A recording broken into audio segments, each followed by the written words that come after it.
Hello दोस्तों, स्वागत है आपका हमारे YouTube चैनल कॉमिक फैन पर।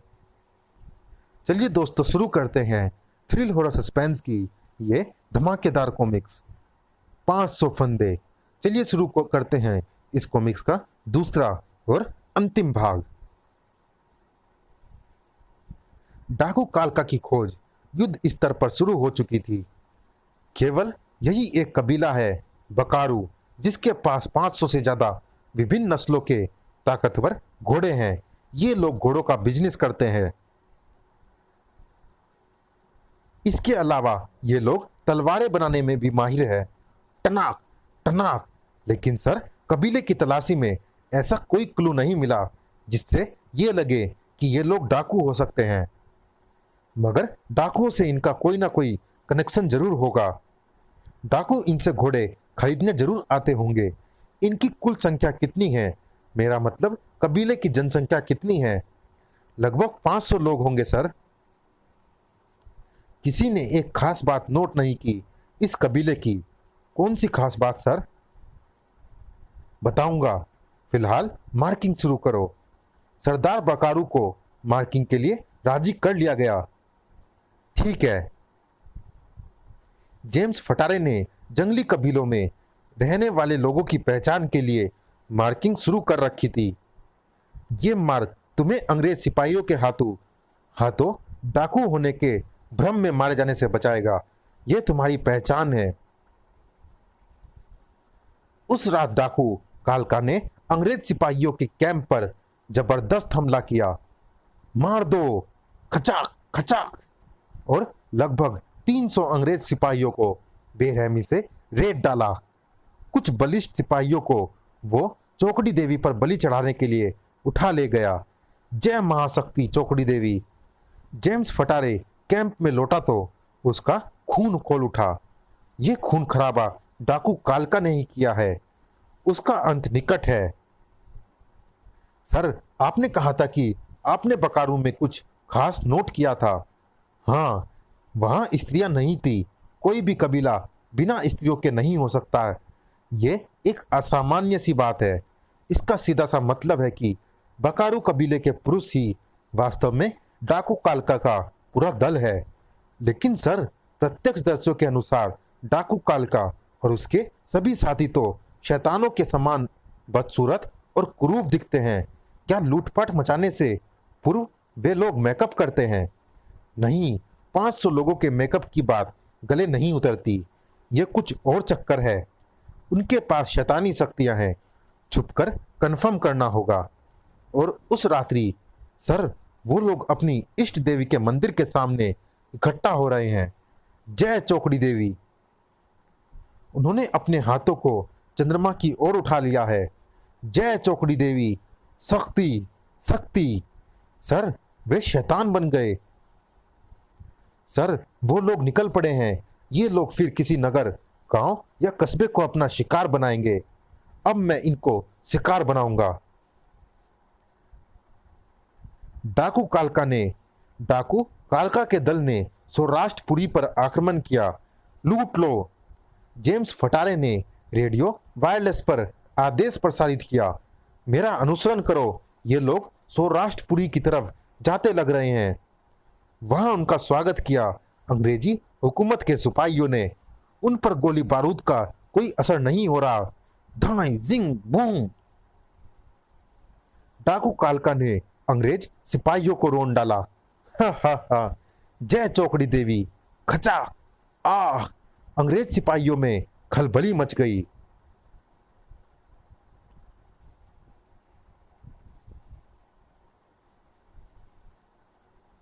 उनके पास शैतानी शक्तियां हैं जो रात्रि में सक्रिय होती है। ये लोग दिन में हमारा सामना नहीं कर पाएंगे। भोर होने पर जेम्स ने 5000 सिपाहियों की सेना लेकर बकारू पर धावा बोल दिया। पकड़ लो इन्हें जिंदा। ये सब मुझे जिंदा चाहिए। मगर जेम्स के हाथ लगे केवल 200। बाकी जरूर आसपास के कबीलों में जाकर छुपे होंगे। ढूंढ कर निकालो जिनकी कलाइयों पर लगाए थे निशान।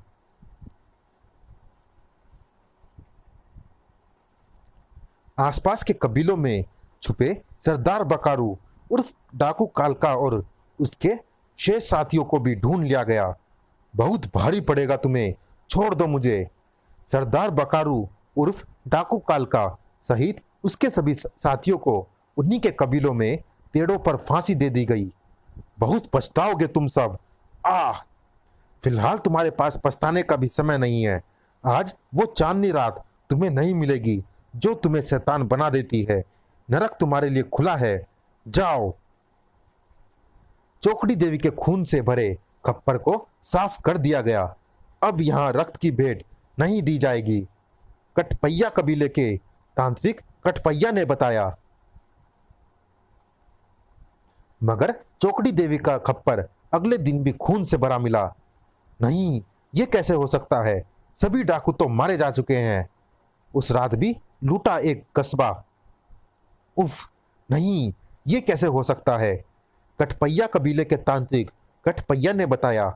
वो दुष्ट थे, पिशाच थे। अब उनकी आत्माएं सक्रिय हो रही हैं। उन्हें चौकड़ी देवी की शक्तियां मिल रही हैं। उन्हें किलित करने के लिए 3 शिव पिंडों की स्थापना करो। शिवलिंगों की शक्ति उनकी आत्माओं को जहां का तहां कैद कर देगी। साथ ही बलि ना मिलने के कारण चौकड़ी देवी की शक्तियां भी सो जाएंगी। बोल बम, हर हर महादेव। कटपैया कबीले के पुजारियों की देखरेख में 3 शिवलिंगों की स्थापना मंदिर में कर दी गई। हर हर महादेव। किसी को पता नहीं चलना चाहिए इन शिवलिंगों का, मगर शिवलिंगों की शक्ति को जागृत रखने के लिए इनकी निरंतर पूजा करनी होगी और यह कार्य हमारी ही पीढ़ियों को करना होगा। 500 आत्माएं उन्हीं पेड़ों में हमेशा के लिए कैद हो गई। हमें निकालो, हमें आजाद कराओ। अगले ही दिन जेम्स फटारे रहस्य में ढंग से गायब हो गया। ढूंढो, जंगल में ही कहीं होंगे, मगर वो नहीं मिला। इतना बताकर वह आत्मा चुप हो गई। तो फिर 150 सालों बाद अचानक उन आत्माओं का प्रकोप क्यों शुरू हो गया? नहीं, यही तो साजिश रची गई। शैतान डाकुओं की किसी दुष्ट आत्मा ने चिटंगी को अपनी चाल का शिकार बनाया कि देवी को भेंट यानी बलि चढ़ाओ, जिससे देवी इच्छा पूर्ण करेगी। बलि के खून से शिवलिंग का प्रभाव खत्म हो गया और अंततः तीनों शिवलिंग धस गए। तीनों शिवलिंगों के धसते ही पेड़ों में निवास कर रही डाकुओं की 500 आत्माएं मोतुड़ों के रूप में स्वतंत्र हो गई और देवी को भेंट चढ़ाने लगी। तीनों पुजारियों को गुप्त रहकर शिवलिंगों की पूजा अर्चना करनी थी, अतः वो कभी भी यात्रा का विरोध नहीं कर पाए। तीनों पुजारी अब मोतुड़ों द्वारा मारे जा चुके हैं। यदि बलि का यही क्रम चलता रहा तो वे आत्माएं अत्यंत शक्तिशाली होकर धरती पर प्रलय मचा देंगी। तो अब क्या करें? चौकड़ी देवी के मंदिर के पास स्थित उन वृक्षों को जलाकर खाक करना होगा जिनमें वे आत्माएं निवास करती है। मगर हम उन वृक्षों को पहचानेंगे कैसे? मैं तुम्हारी मदद करूंगा। मैं उन वृक्षों पर क्रोस का निशान बना लूंगा। मगर तुम कौन हो? जेम्स फटारे। आत्मा प्लेन चिट से चली गई तो कर्नल यात्रियों की तरफ पलटा। ओह, अच्छा हुआ आप लोगों ने भी सब कुछ सुन लिया।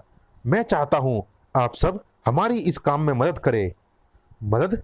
ये तो मौत की यात्रा है। मैं तो यहां अब एक पल भी नहीं रुकूंगा। हम भी नहीं रुकेंगे। हाँ, मोतुड़े हमें मार डालेंगे। बेवकूफी मत करो। सुना नहीं उस आत्मा ने क्या कहा? भेंट देने से ही तुम्हारी जानें बच सकती है। नहीं, मैं आगे की यात्रा नहीं करूंगा। ची ची क्रीच क्रीच। आह, उफ, उसे मोतुड़ा लग गया। मौत के दूत उसे उठा ले गए। बचाओ, बचाओ। हम मदद के लिए तैयार हैं, तो यात्रा आगे बढ़ाओ। शीघ्र ही यही है चौकड़ी देवी का मंदिर और यहीं कहीं होंगे वो मोतुड़े वृक्ष। मसाले जला लो और तुम लोग भेंट देना आरंभ करो ताकि मोतुड़े तुम्हारा अहित ना कर सके। हम उन वृक्षों को ढूंढते हैं। कर्नल, ये रहे वो निशान लगे वृक्ष। इन्हें जलाना होगा, लेकिन पहले हम देवी को भेंट देंगे ताकि खुद को मोतुड़ों से सुरक्षित कर सके। टक टक टक। जखीरा हमारी बेटों के साथ हमारा इंतजार कर रहा है। ये देवी नहीं हो सकती, ये तो कोई पिशाचनी रही होगी, पिशाच डाकुओं की पिशाचिनी। और भेंट देने के पश्चात अब लगा दो इन पेड़ों में आग। पेड़ धू धू कर जलने लगे। अब मरेंगे मोतुड़े। थ्र। मोतुड़े चित्कार कर उठे। सारा जंगल भयंकर चीखों से कांप उठा। पछताओगे, तुम सब पछताओगे, तुम सब मरोगे, सब मारे जाओगे। मौत के दूतों ने भयानक हमला किया। क्री क्री क्री। ये निशाचर हम पर हमला कर रहे हैं, इनका सामना करो, इनसे डरो नहीं। क्वैक। हम ऐसा कर सकते हैं, अपना विश्वास मत टूटने दो, हमारा ये विश्वास ही हमें विजय दिलाएगा। मोतुड़ों की मौत को अपना लक्ष्य बना लो, हम जीतेंगे, हम जीतेंगे। मारो मारो। उफ। हम जीत गए। हमने मोतुड़ों के दूत को भी मार डाला, हमने पेड़ों को जला डाला। मोतुड़ों का आतंक हमेशा के लिए समाप्त हो गया। चिड़र चिड़र। यदि ऐसा हो गया है तो फिर आप लोगों पर मोतुड़ा क्यों लग गया है? मोतुड़ा तो तुम्हें भी लग गया है। हाँ, तुमने हमारे घरों को उजाड़ा है, अब सबको लगेगा मोतुड़ा, सबको मिलेगी मौत। नहीं, ये कैसे हो सकता है? हमने निशान लगे सभी पेड़ों को जला दिया है, ये एक अभी भी जिंदा कैसे है? खचाक। हा हा। कुछ ना कुछ तो गड़बड़ हुई है। तो अब क्या करें? ये मोतुड़ा किस प्रकार खत्म होगा? वो सबको मार डालेगा। एक ही रास्ता है क्रांति, तुम जेम्स फटाले की आत्मा को फिर से प्लेन चिट पर बुलाओ। जिंग जिंग जिंग। कोई नहीं बचेगा, सब मरेंगे। मोतुड़ा क्रांति पर प्रहार कर ही डालता। खचाक। दूर हट उससे। पर विक्टर चौकड़ी देवी का गंडासा लाकर सरदार कालका के प्रेत पर टूट पड़ा। क्रांति ने कोशिश की। ओम हीम क्लीम चामुंडाए फट स्वाहा। आत्मा आ गई। एक पेड़ बच गया है। इस वृक्ष के निशान को कठफोड़वा ने छील डाला है। मोतुड़ा के मौत के फंदे यात्रियों की गर्दनों में आ पड़े। आ बचाओ। हा हा हा। सब मरेंगे। नहीं, मुझे जाने दो। कैसे मरेंगे? Third third. केवल मरोगे केवल तुम। क्रांति ने अपनी ओमलट मोतुड़ा से छुआ दी। क्र। मोतुड़ा सरदार चीख कर सोहेम की ओर जा गिरा और हा हा हा, तुम नहीं बचोगे। लेकिन उफ, नहीं नहीं। कर्नल ने बचे वृक्ष को भी आग के सुपुर्द कर दिया। अब खत्म हो जाओगे तुम भी, मोतुड़ों के सरदार। तिर। पेड़ तो ये भी जल गया, मगर मोतुड़ा तो समाप्त नहीं हुआ। हा हा हा। बलिया पाकर इसकी शक्तियां बढ़ चुकी हैं। अब इसे मारा नहीं, केवल रोका जा सकता है। यह तभी रुकेगा जब मंदिर में स्थित उन तीनों शिवलिंगों को यथास्थान पूर्व स्थापित कर दिया जाए। और ऐसा केवल कठपैया पुजारियों के ही वंश का कोई व्यक्ति उन गड्ढों को स्पर्श करके कर सकता है जहां से शिवलिंग धसे थे। उफ, लेकिन वो व्यक्ति कहाँ है? हम उसे कहाँ पर ढूंढेंगे? उस व्यक्ति को तो ढूंढना ही होगा। उसकी बाजू पर खटैया निशान होगा। खटैया निशान? हाँ, एक ऐसी तलवार जो किसी खोपड़ी पर प्रहार करती हुई सी हो। ऐसे निशान वाला व्यक्ति कठपैया पुजारियों का वंश का होता है। ऐसा निशान तो मैंने कहीं पर देखा है, मगर कहाँ? उफ, मुझे याद नहीं आ रहा। मैंने यात्रियों में से ही किसी की वहां पर देखा था। वो नहीं, अब मुझे जाना होगा। जिंग जिंग जिंग। देखो देखो, किसकी बाह पर बना है वो निशान। मेरी बाजू पर नहीं बना, मेरी बाजू पर नहीं बना। मुझे पता है वो निशान किसकी बाजू पर बना है। कर्नल। खचाक। कर्नल, आपको इस ओमलट की जरूरत है। उफ, क्रांति। आह, हत्यारे, दरिंदे, एक भी बलिदान बेकार नहीं जाएगा। पोनी ने झपट कर उठा ली मोतुड़े की तलवार। दरिंदे, बहुत बलियां ली तुमने, जैकब की भी, अब तुम्हारी बलि मैं लूंगी। कर्नल सोहेम की बाजू पर बना है वो निशान। इसे देखकर मोतुड़ा इस पर प्रहार करते करते रुक गया था। तुम्हारे ही तो बाजू पर देखा था मैंने वो निशान। आओ बेटे, जल्दी आओ, अब तुम ही बचा सकते हो हम सबकी जिंदगियां। पोनी, उफ नहीं। खचा, आ। विक्टर, ये लो। विक्टर जैसे जनूनी हो गया। खचा, उफ, इस पर तो मेरे प्रहारों का कोई असर नहीं हो रहा। कर्नल अपने काम में सफल नहीं हुए तो इसे कोई नहीं रोक पाएगा। खचाक, आ। खचाक, आ। उधर कर बेटा, कर, इन गड्ढों को स्पर्श कर। खचाक, आ।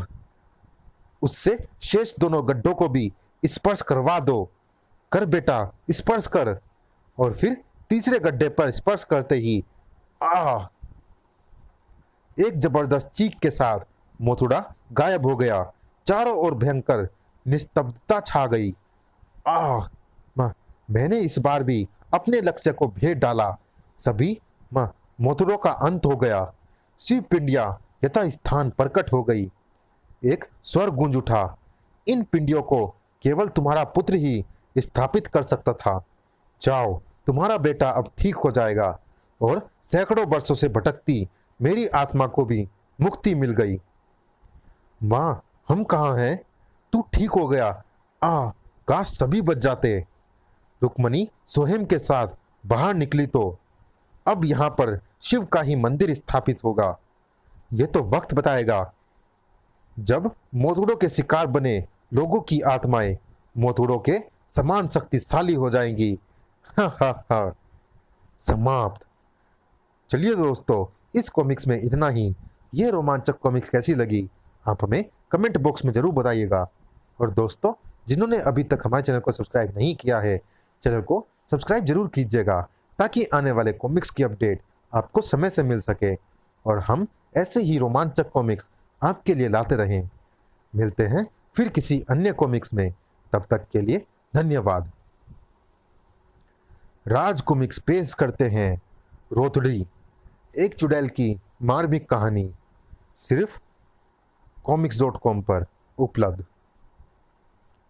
राज कॉमिक्स पेश करते हैं डायन माँ, अपने बच्चे को तलाश करती एक ऐसी डायन माँ की कहानी जो किसी और के बच्चे को अपना बेटा समझ बैठी है। कोबी भेड़िया और जंगल के लिए आखिरी मौका है। जेन कर चुकी है प्रेम श्राद्ध, अमर प्रेम सीरीज का ये धमाकेदार कॉमिक्स। कोई जरूरत नहीं है यंग इंडिया को इन बुड्ढों की, सभी का वध करेगा युवा। जिंदगी से तो जूझ ही रहे हैं, क्या अब मौत से भी खुद ही जंग लड़ेंगे ये वृद्ध वॉरियर। डोगा की एक रोमांचक कॉमिक सीरीज। तू भी माहिर है, मैं भी माहिर हूं। तू भी कातिल है, मैं भी कातिल हूं। तेरे सिर पर तेरे गुरु का हाथ है और मैं हूं एक रोनिन। वर्ल्ड टेररिज्म सीरीज की ये धमाकेदार कॉमिक, एडवेंचर इन जापान का एक धमाकेदार भाग रोनिन।